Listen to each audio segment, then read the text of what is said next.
வானிலையை முன்கணிக்கும் அமெரிக்க அமைப்பான NOAA national oceanic and atmospheric administration ஆனது 2024 மே மற்றும் ஜூனில் எல்னினோவின் தாக்கம் உலகெங்கும் பல விளைவுகளை ஏற்படுத்தும் என்று கணித்துள்ளது.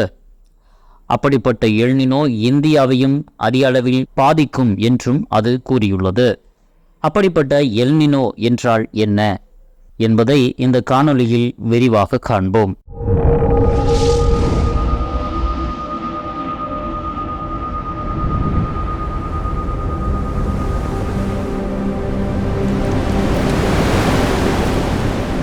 புவியியல் ஆராய்ச்சியாளர்கள் பூமியின் மத்தியில் வரையப்படும் கற்பனை கோடு பூமத்திய ரேகை ஈக்வட்டார் எனவும், அதேபோல் பூமத்திய ரேகையில் இருந்து மேல் பகுதியில் வடக்கு புறமாக இருந்து 23 டிகிரி வரையப்படும் கற்பனை கோடு கடகரேகை டிராபிக் ஆஃப் கேன்சர் எனவும், அதேபோல் ஈக்வட்டாரில் பூமத்திய ரேகையில் இருந்து கீழ்ப்புறமாக 23 டிகிரி கற்பனையாக வரையப்படும் கோடு டிராபிக் ஆஃப் கேப்ரிகான் மகர ரேகை எனவும் நமது புரிதலுக்காக நிர்ணயித்து உள்ளார்கள். அதேபோல் பூமத்திய ரேகைக்கு மேல் உள்ள அரைக்கோளம் வட அரைக்கோளம் நார்த்தன் ஹெமிஸ்பியர் எனவும், பூமத்திய ரேகைக்கு கீழ் உள்ள பகுதி அரைக்கோளம் சவுத்தன் ஹெமிஸ்பியர் தென் அரைக்கோளம் எனவும் அழைக்கப்படுகிறது.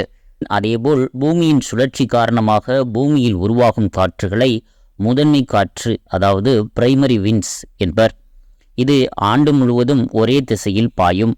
பழங்காலத்தில் தொழில்நுட்பம் எதுவுமில்லாத காலத்தில் பூமத்திய ரேகையில் ஈக்வட்டாரில் பயணம் செய்யும் வியாபாரிகள் இந்த காற்றை பயன்படுத்தியே கப்பலில் சென்று வியாபாரம் செய்திருக்கிறார்கள்.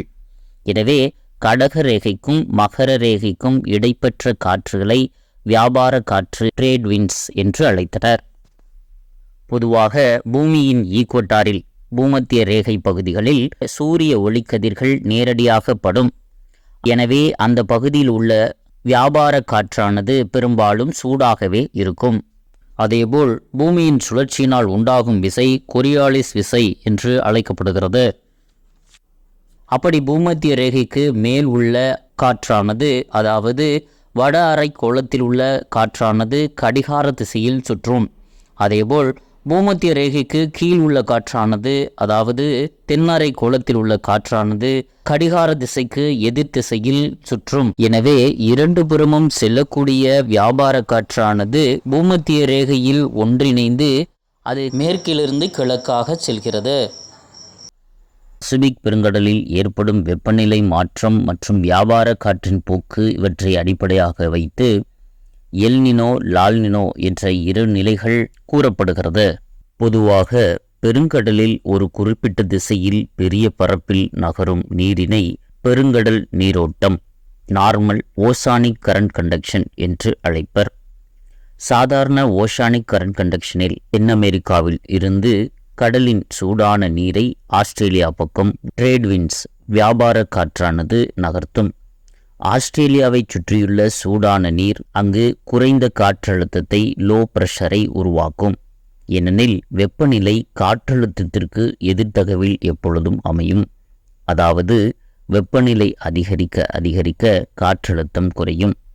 ஆஸ்திரேலியாவை சுற்றியுள்ள பகுதிகளில் சூடான நீர் அதிகமாக சேருவதால் வெப்பநிலை அதிகரிப்பதால் அங்கு குறைவான காற்றழுத்தம் உருவாகிறது. அந்த குறைவான காற்றழுத்தம் அதிக மழைப்பொழிவை ஆஸ்திரேலியாவில் கொடுக்கும். அதே நேரத்தில் தென் அமெரிக்காவை சுற்றியுள்ள கடலின் அடியில் குளிர்ந்த நீர் அதிகமாக காணப்படுவதால் அங்கு வெப்பநிலை குறைந்து அதிக காற்றழுத்தத்தை உருவாக்கும்.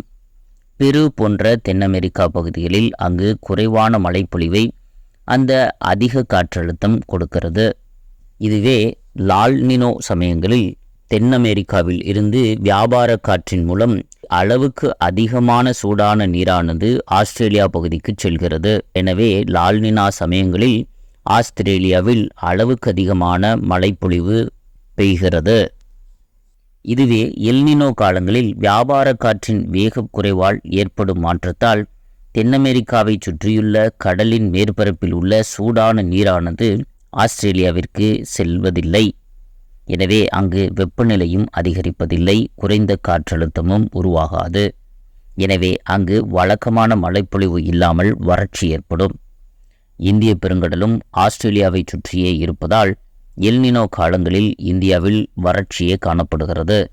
வானிலை ஆய்வு மையம் வெளியிட்டுள்ள அறிக்கையில் நாடு முழுவதும் கடந்த மாதத்தில், அதாவது ஜனவரி 2024 வறண்ட வானிலை மட்டுமின்றி கடும் குளிரும் வாட்டி வதைத்ததாக குறிப்பிடப்பட்டுள்ளது. அதன்படி கடந்த 100 ஆண்டுகளில் 4வது முறையாக கடும் குளிரும் 9வது முறையாக கடுமையான வறண்ட வானிலையும் நிலவிய ஜனவரி மாதமாக கடந்த மாதம் இருந்துள்ளது.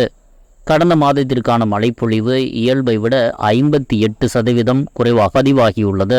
ஏற்கனவே எல்னினோ என்பது 1972-73 மற்றும் 82-83, 1997-98, 2015-16 போன்ற காலங்களில் ஏற்பட்டதால் உலகெங்கும் பல மாற்றங்களை அதை நிகழ்த்தியது.